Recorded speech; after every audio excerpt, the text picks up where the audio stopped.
जय हिंद दोस्तों। मैं चंदन सर पिठौरी सिवान बिहार वाला। आज हम भारतीय राज व्यवस्था यानी पॉलिटी के अंतर्गत बहुत ही महत्वपूर्ण टॉपिक पढ़ने वाले हैं। प्रधानमंत्री, प्राइम मिनिस्टर। आज हम पढ़ेंगे प्रधानमंत्री। प्रधानमंत्री पढ़ेंगे यानी prime minister. Prime minister Bharat के प्रधानमंत्री बहुत एक महत्वपूर्ण पद है। भारत के वास्तविक प्रधानमंत्री ही होते हैं। राष्ट्रपति के क्लास में भी हम बताए थे कि राष्ट्रपति संवैधानिक प्रधान होते हैं, या यूं कहे तो नाम मात्र के प्रधान होते हैं, लेकिन वास्तविक प्रधान प्रधानमंत्री होते हैं। भारत के वास्तविक प्रधानमंत्री होते हैं। सभी काम राष्ट्रपति के नाम किए जाते हैं। जितने भी कार्य किए जाते हैं देश में राष्ट्रपति के नाम किए जाते हैं। बात सही है, लेकिन राष्ट्रपति का स्थान वही है जो परिवार में बुढ़ऊ दादाजी का होता है, जो घर पर बैठे होते हैं। जो घर पर बैठे होते हैं दादाजी का होता है। कार्ड में छपवाना होगा तो आकांक्षी में छपवा देंगे। ऐसे कहने के लिए वयोवृद्ध व्यक्ति बैठे हैं जो चल नहीं पाते हैं, बैठे हैं, बस कहीं जरूरत पड़ता है तो साइन करते हैं। सेम कंडीशन है राष्ट्रपति का। राष्ट्रपति का भी वही कंडीशन है, वही बुढ़ऊ दादाजी है जो कुछ करते नहीं है, बस साइन करते हैं। लेकिन प्रधानमंत्री पूरे अगर बात करें देश के मंत्रिमंडल के तो पापा जी है, क्योंकि घर के दादाजी जो बुढ़ऊ है कोई काम नहीं करते हैं, वो राष्ट्रपति हो गए, बस साइन करेंगे।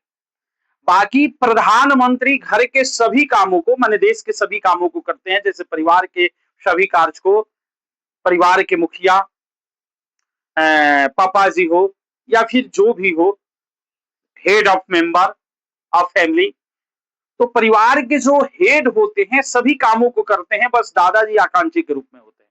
ठीक कंडीशन यही है देश के लिए। तो देश में भी प्रधानमंत्री सब कुछ यानी सब कुछ करते हैं। देश के वास्तविक प्रधान, वास्तविक हेड प्रधानमंत्री होते हैं। राष्ट्रपति तो नाम मात्र के प्रधान होते हैं, बस नाम के लिए वो प्रधान है राष्ट्रपति, लेकिन काम के लिए अगर कोई प्रधान है तो वो है भारत के प्रधानमंत्री। आज उन्हीं प्रधानमंत्री के बारे में पढ़ेंगे। प्रधानमंत्री के बारे में कहा जाता है कि जैसा देश का प्रधानमंत्री होगा वैसे देश का भविष्य तय होगा। जैसे भारत के प्रधानमंत्री जब नेहरू जी थे, भारत के प्रथम प्रधानमंत्री पंडित जवाहरलाल नेहरू थे। अभी वर्तमान में प्रधानमंत्री नरेंद्र मोदी है। तो आप सोच सकते हैं कि प्रधानमंत्री जैसा होगा वैसे देश का भविष्य होगा, देश का वर्तमान निश्चित होगा, यानी देश की सभी कार्य निश्चित किए जाएंगे प्रधानमंत्री पर। तो आज हम प्रधानमंत्री पढ़ने जा रहे हैं। हम बात करते हैं संविधान के अनुच्छेद 74 का। तो संविधान के अनुच्छेद 74 में लिखा है कि राष्ट्रपति की सहायता एवं सलाह देने के लिए एक मंत्री परिषद होगा। राष्ट्रपति को सहायता एवं सलाह देने के लिए क्या होगा? एक मंत्री परिषद होगा, और उस मंत्री परिषद का जो प्रमुख होगा वो प्रधानमंत्री होंगे। राष्ट्र अनुच्छेद 74 में स्पष्ट रूप से लिखा गया है कि राष्ट्रपति की सहायता के लिए देश में एक मंत्री परिषद का गठन किया जाएगा। मंत्री परिषद का क्लास लेंगे हम आगे। तो राष्ट्रपति की सहायता के लिए एक मंत्री परिषद का गठन किया जाएगा, और उस मंत्री परिषद के जो प्रमुख होंगे, जो प्रधान होंगे, वो होंगे प्रधानमंत्री। तो आज उन्हीं प्रधानमंत्री के बारे में पढ़ेंगे जो मंत्री परिषद के हेड होते हैं, मंत्री परिषद के प्रमुख होते हैं, जो मंत्री परिषद राष्ट्रपति की सहायता करती है। कुछ महत्वपूर्ण कड़ियां है प्रधानमंत्री के बारे में, उसको देख लेते हैं। प्रधानमंत्री का पद सर्वाधिक महत्वपूर्ण है। प्रधानमंत्री का पद सर्वाधिक महत्वपूर्ण है। काहे नहीं महत्वपूर्ण होगा? पूरा मंत्री परिषद ही तो देश का सारा काम करती है, और उस मंत्री परिषद का हेड होते हैं प्रधानमंत्री। उस मंत्री परिषद का हेड होते हैं प्रधानमंत्री। तो प्रधानमंत्री का पद जो है वो देश में सबसे अधिक क्या है? महत्वपूर्ण है। देश में सबसे अधिक महत्वपूर्ण है। और प्रधानमंत्री का पद ब्रिटेन से लिया गया है। ब्रिटेन में संवैधानिक प्रधान वहां के राजा होते हैं और एक प्रधानमंत्री वहां भी होते हैं। तो हम प्रधानमंत्री का जो पद लिए हैं वो ब्रिटेन से लिए हैं। परीक्षा में क्वेश्चन पूछता है कि प्रधानमंत्री का पद कहां से लिया गया है, तो ब्रिटेन से लिया गया है। प्रधानमंत्री सबसे महत्वपूर्ण है और प्रधानमंत्री का जो पद है वह सबसे महत्वपूर्ण है क्योंकि भारत के वास्तविक प्रधान हैं और ये पद जो लिया गया है वो कहां से लिया गया है, ब्रिटेन से लिया गया है। ऐसा कहा जाता है कि सभी मंत्री समान हैं। ऐसा कहा जाता है कि मंत्री परिषद में सभी मंत्री समान हैं, लेकिन उन समान मंत्रियों के बीच भी जो प्रमुख होता है वो प्रधानमंत्री होता है। ऐसा कहा जाता है कि सभी मंत्री समान हैं, सभी मंत्रियों के बीच समानता है। समानता होने के बावजूद पूरा मंत्री परिषद का प्रमुख होते हैं प्रधानमंत्री। पूरा मंत्री परिषद का यूं कहे कि धुरी होते हैं प्रधानमंत्री, जिसके चारों तरफ पूरा मंत्री परिषद चक्कर लगाने का काम करती है। यानी पूरा मंत्री परिषद जितनी भी कार्य करती है उसका केंद्र बिंदु होते हैं प्रधानमंत्री। तो ऐसे कहा गया है, भले ही कहा गया है कि सभी मंत्री समान हैं, लेकिन समान होने के बावजूद उसमें जो प्रधानमंत्री का पद है वो प्रमुख है, वो मुख्य है। इसीलिए तो कहा जाता है कि प्रधानमंत्री समानों में प्रमुख है। यहां हम लिखे होंगे सभी मंत्री समान होते हैं परंतु उनमें प्रधानमंत्री प्रमुख होते हैं, इसीलिए प्रधानमंत्री को समानों में प्रमुख कहा जाता है। सभी मंत्री समान होते हैं लेकिन उसमें प्रधानमंत्री जो होते हैं वो प्रमुख होते हैं, इसलिए प्रधानमंत्री को समानों में प्रमुख कहा जाता है। समानों में प्रमुख कहा जाता है प्रधानमंत्री को। परीक्षा में क्वेश्चन पूछ सकता है कि किसे समानों में प्रमुख कहा जाता है, तो प्रधानमंत्री को, क्योंकि सभी मंत्री समान है लेकिन प्रधानमंत्री उसमें प्रमुख है, इसलिए समानों में प्रधानमंत्री प्रमुख है। प्रधानमंत्री राष्ट्रपति, प्रधानमंत्री राष्ट्रपति और मंत्री परिषद के बीच के कड़ी यानी सेतु का काम करते हैं, यानी जोड़ने का काम करते हैं। राष्ट्रपति और मंत्री परिषद के बीच सेतु का काम करते हैं, एक पुलिया का काम करते हैं, यानी कड़ी का काम करते हैं, जो जोड़ने का काम करते हैं मंत्री परिषद और प्रधानमंत्री के बीच। मंत्री परिषद और प्रधानमंत्री के बीच एक कड़ी का काम करते हैं प्रधानमंत्री। अब प्रधानमंत्री पूरा मंत्री परिषद का केंद्र बिंदु होते हैं। अगर प्रधानमंत्री न रहे, प्रधानमंत्री का पद किसी कारणवश खाली हो जाता है, प्रधानमंत्री के पद खाली होने पर पूरा मंत्री परिषद, पूरा मंत्रिमंडल समाप्त हो जाती है। इसलिए प्रधानमंत्री समानों में प्रमुख है, प्रधानमंत्री का पद प्रमुख है। अब प्रश्न उठता है कि प्रधानमंत्री किसे बनाया जाता है, क्या चाहिए प्रधानमंत्री के लिए? तो सबसे पहला बात की बहुमत प्राप्त दल या बहुमत प्राप्त गठबंधन के नेता को ही प्रधानमंत्री बनाया जाएगा। अब बहुमत प्राप्त सभी लोगों को नहीं बुझा रहा होगा। बहुमत प्राप्त क्या है? तो जिस पार्टी को लोकसभा चुनाव में बहुमत प्राप्त हुई हो, लोकसभा चुनाव में बहुमत प्राप्त हुई हो, जिस भी पार्टी को या जिस गठबंधन को लोकसभा चुनाव में बहुमत प्राप्त हुई हो, उसे उस पार्टी या गठबंधन के नेता को प्रधानमंत्री बनाया जाएगा।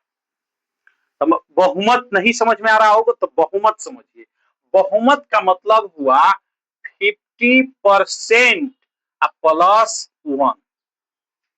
कहने का मतलब हुआ कि आधा से अधिक। यहाँ +1 का मतलब हुआ 50% का मतलब क्या हुआ, 1/2 हो गया, यानी आधा। आधा से कम एक अधिक, ज्यादा अधिक हो तब तो मजबूत सरकार बनेगी नो। आधा से एको को अधिक होना चाहिए, माने आधा से अधिक।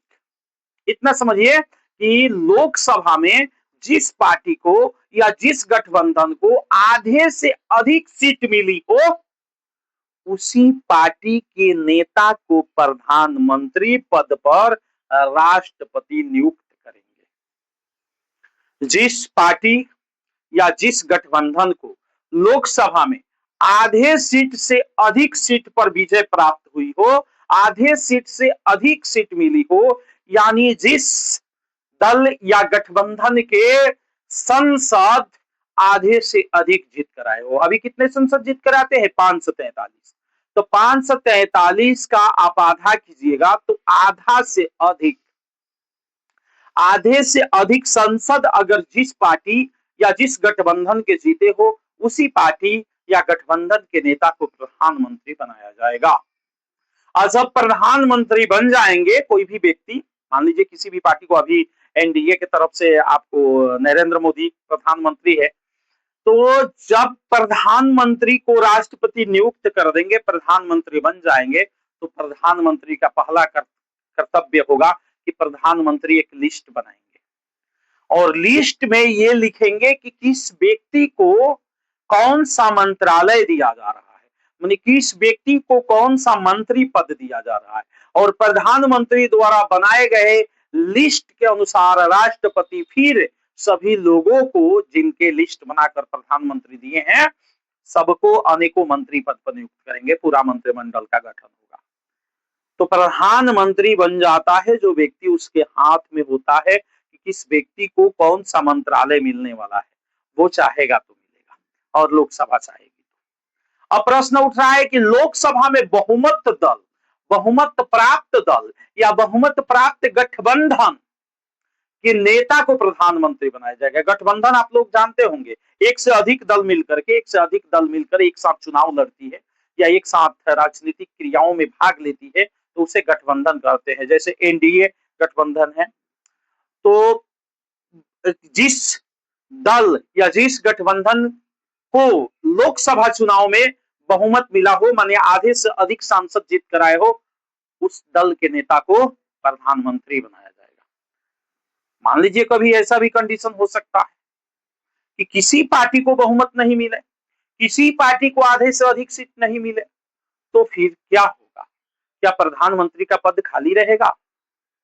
क्या कोई प्रधानमंत्री नहीं बनेगा? ऐसा तो नहीं हो सकता है। प्रधानमंत्री का पद कैसे खाली रहेगा? मंत्रिमंडल कैसे नहीं बनेगी? मंत्री परिषद नहीं बनेगी, तो देश का काम कैसे होगा? राष्ट्रपति अकेले कर पाएंगे? बिल्कुल नहीं कर पाएंगे, क्योंकि 74 में लिखा गया है कि राष्ट्रपति की सहायता के लिए मंत्री परिषद का गठन होना चाहिए। तो मंत्री परिषद का गठन होगा कैसे?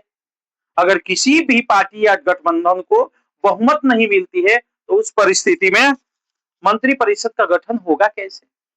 ये प्रश्न उठता है। प्रधानमंत्री नियुक्त किया किसे जाएगा? तो इसके संबंध में संविधान में लिखा गया है कि अगर किसी भी पार्टी को बहुमत नहीं मिलता है, किसी भी गठबंधन को बहुमत नहीं मिलता है, तो उस परिस्थिति में राष्ट्रपति अपने मन से, अपने विवेक से, अपने बुद्धि से, अपनी इच्छा अनुसार जिसे चाहेंगे प्रधानमंत्री बना देंगे, जिस दल के नेता को चाहेंगे वो प्रधानमंत्री बना देंगे। अब क्या किसी भी दल के नेता को प्रधानमंत्री बना देते हैं राष्ट्रपति? नहीं। अगर ऐसा सिचुएशन आता है कि किसी दल को बहुमत नहीं मिला, ऐसा कंडीशन आता है, तो राष्ट्रपति देखते हैं कि देश में सबसे बड़ा पार्टी कौन सी है, बड़ी दल कौन सी है, बड़ी पार्टी कौन सी है, या बड़ा गठबंधन कौन सा है, कौन सी गठबंधन बड़ी है, उस गठबंधन या पार्टी के नेता को प्रधानमंत्री बनाते हैं जो सबसे बड़ी हो। बड़ी होने का मतलब क्या? कि ज्यादा सीट हासिल की हो। ठीक है, बहुमत नहीं प्राप्त की है, आधे से अधिक सीट हासिल नहीं की है, लेकिन सभी पार्टियों में देखा जाए तो सबसे अधिक सीट हासिल करने वाले दल या गठबंधन के नेता को प्रधानमंत्री बना देंगे। लेकिन 1 माह के अंदर उन्हें लोकसभा में विश्वास मत प्राप्त करना पड़ेगा। यहां हम लिखे होंगे, राष्ट्रपति अपने विवेक से किसी भी दल या गठबंधन के नेता को प्रधानमंत्री नियुक्त करते हैं। सामान्यतः बड़े दल या गठबंधन के नेता को प्रधानमंत्री नियुक्त करते हैं, अभी हम बताएं। लेकिन 1 माह के अंदर लोकसभा में विश्वास मत प्राप्त करना आवश्यक है। अगर किसी दल या बहुमत को, गठबंधन को बहुमत नहीं मिला, तो सबसे बड़े दल या गठबंधन के नेता को राष्ट्रपति प्रधानमंत्री नियुक्त कर दिए। लेकिन उस प्रधानमंत्री को साथ में ही राष्ट्रपति आदेश दे देते हैं कि प्रधानमंत्री महोदय, आपको गठबंधन, आपको बहुमत नहीं मिला है, आपके पार्टी को बहुमत नहीं मिला है, इसलिए आपको मैं तो प्रधानमंत्री बना दे रहा हूं, लेकिन 1 महीना के अंदर, मात्र 1 महीना के अंदर आपको लोकसभा में विश्वास मत प्राप्त करना होगा। अब प्रश्न उठ रहा है कि विश्वास मत क्या होता है? सभी चीजें लिखना मुश्किल है बोर्ड पर, छोटा बोर्ड है, कितना हटाएगा आदमी, स्मार्ट बोर्ड तो है नहीं। तो विश्वास मत क्या होता है? अब प्रश्न उठ रहा है कि विश्वास मत क्या होता है? तो लोकसभा में जितने लोग बैठे हैं या लोकसभा में जितने लोग जीत कर आए हैं, उसमें से आधे से अधिक सदस्य प्रधानमंत्री को सपोर्ट करते हो, अपना विश्वास मत देते हो, तो उस कंडीशन में वो प्रधानमंत्री बनेंगे। कहने का मतलब हुआ कि अगर किसी गठबंधन, किसी पार्टी को बहुमत नहीं मिलती है, तो राष्ट्रपति अपने विवेक से सबसे बड़े गठबंधन या पार्टी के नेता को प्रधानमंत्री बना देते हैं। लेकिन उसके साथ यह भी आदेश देते हैं कि 1 महीना के अंदर, मात्र 1 माह के अंदर आपको लोकसभा में विश्वास मत प्राप्त करना होगा। तो उस प्रधानमंत्री को, जो बिना बहुमत प्राप्त किए नेता दल से आए हैं, 1 माह के अंदर वो लोकसभा में विश्वास मत प्राप्त करने का काम करते हैं। यानी लोकसभा के आधे से अधिक सदस्य को अपने पक्ष में, अपने साथ लाने का काम करते हैं। अगर लोकसभा के आधे से अधिक सदस्य उस प्रधानमंत्री को अपना विश्वास मत नहीं देते हैं या विश्वास मत प्राप्त नहीं करते हैं, तो उस कंडीशन में प्रधानमंत्री को हटना पड़ेगा, ऐसा प्रावधान। अब प्रश्न उठता है कि क्या जो भी, कोई भी व्यक्ति, मान लीजिए हम हुए, आप हुए, कोई भी व्यक्ति पर, कोई भी व्यक्ति किसी पार्टी में शामिल होके और उस पार्टी से प्रधानमंत्री बन सकता है? नहीं, इसके लिए भी कुछ शर्त। किसी भी व्यक्ति को प्रधानमंत्री बनने के लिए जरूरी है कि वो या तो लोकसभा का सदस्य हो या राज्यसभा का सदस्य हो। हम लिखे होंगे। अतः लोकसभा या राज्यसभा का सदस्य होना आवश्यक है। कि कोई भी व्यक्ति प्रधानमंत्री बनता है ना, तो इसके लिए जरूरी है कि या तो वो लोकसभा का सदस्य रहा हो या फिर राज्यसभा का सदस्य हो। बात करें नरेंद्र मोदी के, तो नरेंद्र मोदी लोकसभा के सदस्य है, शायद बनारस से चुनाव लड़ते, वो लोकसभा के सदस्य है। इसके नरेंद्र मोदी के पहले प्रधानमंत्री थे डॉक्टर मनमोहन सिंह, वो राज्यसभा से आते थे। तो लोकसभा का सदस्य हो या राज्यसभा का सदस्य होना जरूरी है। अब प्रश्न उठता है कि क्या कोई नेता, मान लीजिए कोई भी नेता हो, वो लोकसभा का भी सदस्य नहीं है, राज्यसभा का भी सदस्य नहीं है, और उसी पार्टी, उसके ही पार्टी को बहुमत मिल गया लोकसभा में, उसी के पार्टी को बहुमत मिला है, तो वो तो प्रधानमंत्री बनना चाहेगा ही। कोई भी व्यक्ति हो, कोई भी नेता हो, उसके पार्टी को बहुमत मिला है, तो वो तो चाहबे करेगा कि प्रधानमंत्री बने, या बनबे करेगा भाई, काहे नहीं बनेगा। जब उसके पार्टी को बहुमत मिल गया, उसकी पार्टी जीत हासिल की, बहुमत प्राप्त की, तो प्रधानमंत्री बनेगा। ऐसा सिचुएशन आ जाए कि वो लोकसभा का भी सदस्य ना हो और राज्यसभा का भी सदस्य ना हो, तो भी वो प्रधानमंत्री बनाया जाएगा। लेकिन प्रधानमंत्री बनने के 6 माह बाद, लिखे होंगे, 6 माह बाद, प्रधानमंत्री बनने के 6 माह के अंदर, सॉरी 6 माह बाद नहीं, 6 माह के अंदर उसे लोकसभा नहीं तो राज्यसभा की सदस्यता लेनी पड़ेगी। तो लोकसभा या राज्यसभा की सदस्यता लेनी पड़ेगी, किसी शर्त पर, हर हालत में लेनी पड़ेगी। या कभी ऐसा भी हो सकता है, एक बार एक व्यक्ति ने, अभी लोकसभा का काउंटिंग हो रहा था, उसी समय हमसे एक आदमी पूछे कि मान लीजिए कि नरेंद्र मोदी प्रधानमंत्री के दावेदार हैं, उनके पार्टी की जीत हो जाती है, कहीं वो अपने सीट हार जाए, तो लोकसभा हार गए, तो लोकसभा के तो सदस्य बनेंगे नहीं, तब क्या होगा? हम कहे कि तब इसके लिए वो प्रधानमंत्री बनेंगे, लेकिन 6 माह के अंदर उन्हें सदस्यता लेनी पड़ेगी, लोकसभा या राज्यसभा की। तो ये प्रधानमंत्री बनने की कुछ बातें थी। इसमें कोई बात अगर हमसे छूटी हो या आपको नहीं समझ में आई हो तो प्लीज कमेंट करें। मैं कमेंट आपका जरूर पढ़ूंगा और उसका जवाब जरूर दूंगा अगले क्लास में, या फिर लिख कर दूं, जैसे मैं मुझे अच्छा लगेगा मैं उस कमेंट का जवाब दूंगा। इसलिए आप कमेंट जरूर करें, कमेंट जरूर करें। अगर इससे संबंधित इस क्लास में कोई भी टॉपिक समझ में नहीं आया तो आप कमेंट करें, आपके कमेंट को मैं देखूंगा। अगर आप हमें फेसबुक पर देख रहे हैं तो प्लीज फॉलो करें, लाइक करें, शेयर करें। अगर यूट्यूब पर देख रहे हैं तो प्लीज सब्सक्राइब करें, लाइक करें, शेयर करें और इसका स्क्रीनशॉट ले लें। हम अगले क्लास में राष्ट्रपति के कार्य एवं अधिकार को पढ़ेंगे। अभी फिलहाल इसका स्क्रीनशॉट ले लें। धन्यवाद।